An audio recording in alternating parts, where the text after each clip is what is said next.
ये है शाहजहां की असली कहानी। मोहब्बत, मकाम और मौत के बीच लिखी एक मिसाल।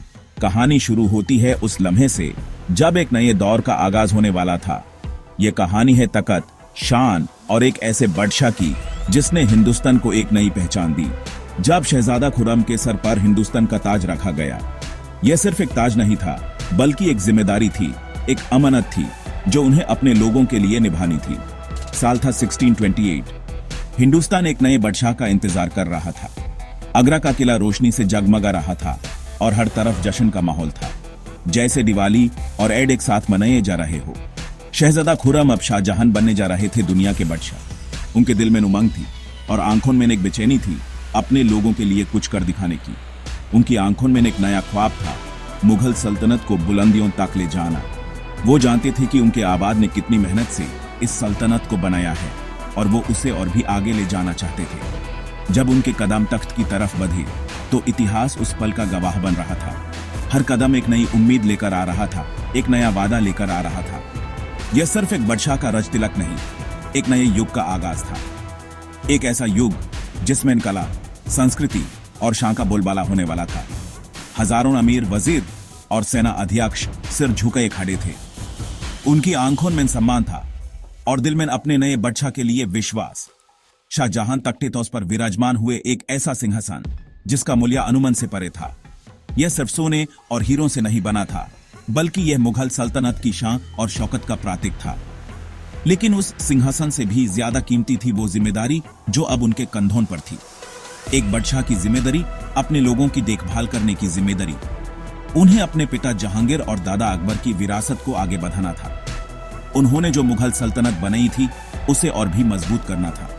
उनका राज्याभिषेक एक ऐलान था, हिंदुस्तान का नया बादशाह आ चुका है और वो अपने लोगों के लिए सब कुछ करने को तैयार है। शाहजहां ने तय किया कि वो अपनी सल्तनत को तलवार के साथ साथ खूबसूरती और अदाब से भी सजाएंगे। वो जानते थे कि एक सल्तनत सिर्फ ताकत से नहीं चलती, बल्कि लोगों के दिलों में प्यार और सम्मान से भी चलती है। उनके चेहरे पर सुकून और विश्वास था। सफर आसान नहीं होगा, लेकिन वो तैयार थे। उन्हें पता था कि उनके सामने कितनी मुश्किलें आने वाली हैं, लेकिन वो हर मुश्किल का सामना करने के लिए तैयार थे। उन्होंने मुगल शान और शौकत को नई परिभाषा देने की कसम खाई। वो चाहते थे कि दुनिया मुगल सल्तनत को एक नई नजर से देखे। वो सिर्फ शासक नहीं, निर्माता बनना चाहते थे, ऐसी इमारतें बनाने वाले जो वक्त को भी मात दे दें। वो जानते थे कि इमारतें हमेशा जिंदा रहती हैं और वो अपनी इमारतों से अपनी कहानी दुनिया को बताना चाहते थे। और देवियों और सज्जानों, उन्होंने वाकई ऐसा ही किया। उन्होंने ऐसी इमारतें बनाई जो आज भी दुनिया को हैरान करती हैं। उनका शासन मुगल इतिहास का स्वर्णिम युग बन गया, एक ऐसा युग जिसमें मुगल सल्तनत ने अपनी शान और शौकत की बुलंदियों को छुआ। शाहजहां की शान उसकी फौज और साम्राज्य के विस्तार में थी।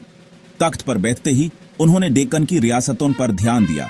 अहमदनगर, गोलकोंडा, बीजापुर। उनकी सेना तूफान की तरह आगे बढ़ी, बुंदेलखंड के विद्रोह को कुचला, डेक्कन में मुगल परचम लहराया।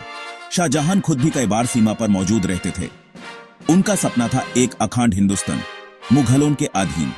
कंदहार पर कब्जा करने के लिए कई अभियान भेजे, कुछ सफल, कुछ नहीं। उनके शासन में मुगल साम्राज्य अपनी सबसे बड़ी सीमा तक पहुंचा, कश्मीर से डेक्कन, गुजरात से बंगाल। शाहजहां ने न सिर्फ जमीनें जीतीं, बल्कि एक मजबूत प्रशासन भी स्थापित किया।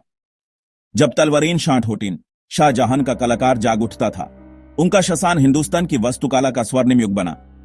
उन्होंने पठारों में कविता लिखी। सबसे बड़ी मिसाल दिल्ली का लाल किला।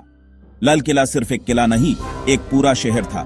दीवान ए आम, दीवान ए खास, और उसकी दीवारों पर लिखा था, अगर फिरदौस बर रूए जमीन अस्त, हमीन अस्त। उन्होंने शाहजहानाबाद बसाया, जिसका दिल था लाल किला। उसके सामने जमा मस्जिद, हिंदुस्तान की सबसे भव्य मस्जिद। जमा मस्जिद की खूबसूरती आज भी लोगों को हैरान करती है। शाहजहां चाहते थे कि उनकी इमारतें उनकी ताकत और ईमान का प्रतीक हो। उनका निर्माण का जुनून दिल्ली तक सीमित नहीं था।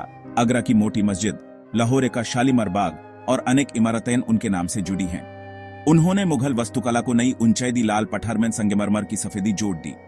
उनकी हर इमारत एक मास्टरपीस है, एक धरोहर जिस पर हम सबको गर्व है।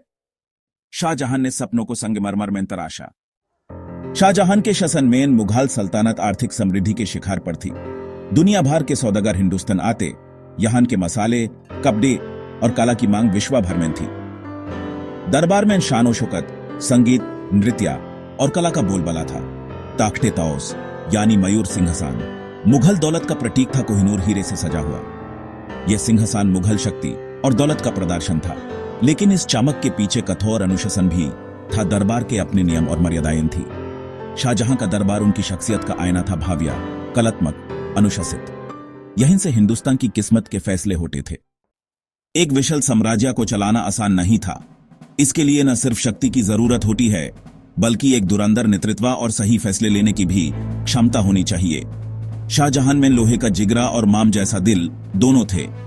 उनकी शख्सियत में एक ऐसी कशिश थी जो लोगों को उनकी तरफ खींचती थी। उन्होंने राजपूतों के साथ अच्छे संबंध बनाए, ये समझते हुए कि उनकी वफादारी साम्राज्य के लिए कितनी जरूरी है। इसे साम्राज्य को स्थिरता दी। उनकी दूरंदेश सोच ने मुगल सल्तनत को और भी मजबूत बनाया। उनकी विशाल और अनुशासित सेना, जिसमें पैदल सैनिक, घुड़सवार और हाथी शामिल थे, दुनिया की सबसे ताकतवर सेनाओं में थी। उनकी सेना की शक्ति से बड़े बड़े शत्रु भी डरते थे। मनसबदारी प्रथा को सुदृढ़ किया, जिसे हर एक अधिकारी की जिम्मेदारी तय होती थी। इस वजह से सेना हमेशा तैयार रहती थी। हर सिपाही अपने कर्तव्य को पूरी निष्ठा से निभाता था। उनका खुफिया तंत्र भी मजबूत था, कोई भी साजिश उनसे छुपी नहीं रहती थी। उनके गुप्तचर हर कोने में फैले हुए थे, जो उन्हें हर खबर देते थे।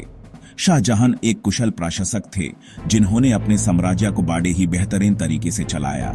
उन्होंने न्याय व्यवस्था पर ध्यान दिया। हर किसी को बिना किसी भेदभाव के न्याय मिलता था।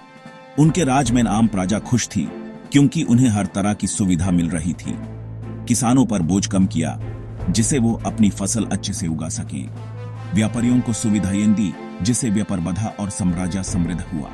उनकी असली शक्ति उनकी शख्सियत में थी। दबदबा ऐसा कि बड़े से बड़े सूरमा सिर झुकाकर खड़े रहते।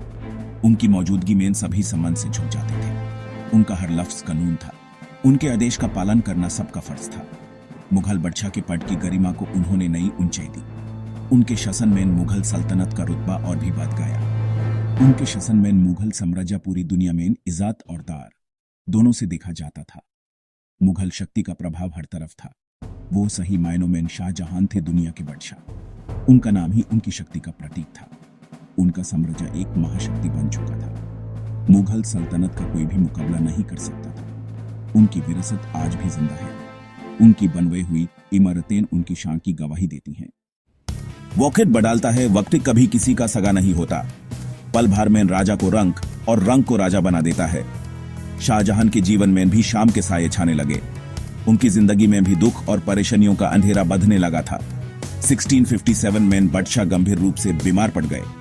उनकी तबीयत इतनी बिगड़ गई कि उनके बचने की उम्मीद कम होने लगी।